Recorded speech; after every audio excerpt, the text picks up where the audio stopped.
ಎಲ್ಲರಿಗೂ ಕೋಪ ಬರುತ್ತದೆ. ಕೋಪ ಬಂದಾಗ ನಾವು ಸಡನ್ನಾಗಿ ಏನು ಹೇಳಿಬಿಡುತ್ತೆ. ಸಡನ್ನಾಗಿ ಹೇಳಿದ್ರೆ ಏನಾಗುತ್ತೆ, ಸಡನ್ನಾಗಿ ಹೇಳಿದ ಕೂಡಲೇ ಆ ಜನಗೆ ನಮ್ಮ ಮೇಲೆ ಕೋಪ ಬರುತ್ತೆ. ಕೋಪ ಜಗಳವಾಗಿ ಪರಿವರ್ತನೆ ಆಗುತ್ತೆ. ಅದಕ್ಕೇನು ಮಾಡಬೇಕು ನಾವು ನಮ್ಮ ಮನಸ್ಸಿಗೆ ಮೊದಲೇ ಕಾಣುವ ಆ ಕೋಪ ಮೊದಲೇ ಬರುವಂಥ ಮಾತನ್ನು ನಾವು ಹಾಡಬಾರದು. ಅದನ್ನು ನುಂಗಿಬಿಡಿ. ಎರಡನೇ ಬಾರಿಗೆ ಬರುವಂಥ ಮನಸ್ಸಿಗೆ ಬರುವಂಥ ಅದನ್ನು ಹೇಳಬಾರದು. ಮೂರನೇದಾಗಿ ಬರುತ್ತಲ್ಲ ಅದನ್ನು ಮಾತ್ರ ಹೇಳಬೇಕು. ಉದಾಹರಣೆಗೆ ಒಂದು ಕಾರ್ ಓಡಿಸ್ತಾ ಇದ್ದೆ, ಬರೀ ಒಂದು ಕಾರ್ ಡ್ರೈವಿಂಗ್ ಕಲಿಸ್ತಾ ಇದ್ದೀವಿ. ಕಾರ್ ಡ್ರೈವಿಂಗ್ ಕಲಿಸ್ತಾ ಇರೋತ್ತಿಗೆ ಕಾರ್ ಹೋಗ್ತಾಯಿದೆ, ಮುಂದುಗಡೆ ಒಂದು ಕಾರ್ ಹೋಗ್ತಾಯಿದೆ. ಅವನ ಹತ್ರ ಹೇಳಬೇಕು, ತುಳಿ ನಿಲ್ಲಿಸು ಅಂತ. ಆದರೆ ತುಳಿ ಅಂತ ಹೇಳಿದ ಕೂಡಲೇ ಅವನೇನು ಮಾಡ್ತಾನೆ, ಅವನು ತಾನು ಕಾಲಿದ್ದಂತಹ ಆಕ್ಸಿಲೇಟ್ರನ್ನು ಜೋರಾಗಿ ತುಳಿಬಿಡ್ತಾನೆ. ಕಾರು ಮುಂದಕ್ಕೆ ಸ್ಪೀಡಾಗಿ ಹೋಗುತ್ತೆ.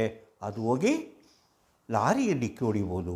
ಆ ಲಾರಿಗೆ ಡಿಕ್ಕಿ ಹೊಡೆದಿಲ್ಲ, ಅದಕ್ಕೆ ಮೊದಲೇ ಕಾರನ್ನು ನಿಲ್ಲಿಸಬೇಕು.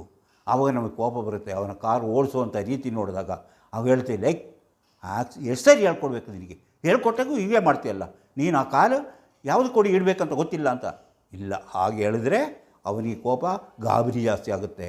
ಅದಕ್ಕೇನು ಮಾಡಬೇಕು, ಎರಡನೇದಾಗಿ ಬ್ರೇಕು ಯಾವುದು, ಆಕ್ಸಿಲೇಟ್ರ್ ಯಾವುದು ಗೊತ್ತಾಗಲ್ಲ, ಏನು ಡ್ರೈವಿಂಗ್ ಕಲಿತೀಯ ಅಂತ ನೀವು ಬೈಬೋದು, ತಲೆಗೆ ಹೊಡಿಬೋದು.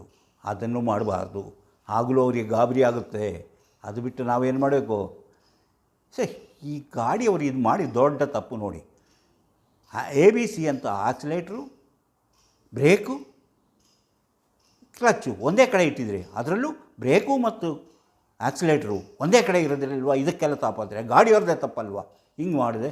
ಹೀಗೆ ಹೇಳಿದಾಗ ಆ ಗಾಡಿ ಓಡಿಸ್ತೀನಿ ಸ್ವಲ್ಪ ನೆಮ್ಮದಿ ಆಗುತ್ತೆ. ಅವನು ಹೇಳ್ತಾನೆ, ನಾನು ಅದನ್ನೇ ಯೋಚಿಸ್ತೇನೆ.